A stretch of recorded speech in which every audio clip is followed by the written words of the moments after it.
Secure the CCTV footage. Ito ang pinamamadali ng isang mambabatas sa Senado sa gitna ng kontrobersya sa umano'y pagtakas ni Senator Bato de la Rosa.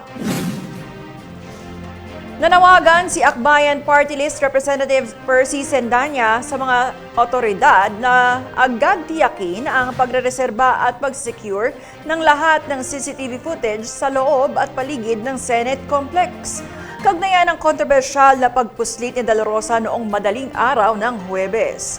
Ayon sa mambabatas, mahalagang ebidensya ang mga video recording kung magkakaroon ng independent investigation sa insidente. Nakakabahala rin daw na basta na lamang nakaalis si De La Rosa kahit may umiiral na warrant laban sa kanya.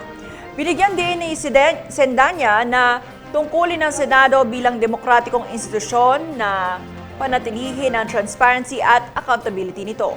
Hindi raw dapat hayaang magkaroon ng impresyon na nagsisilbi itong kanlungan ng mga pugante at mga makapangyarihang umiiwas sa batas.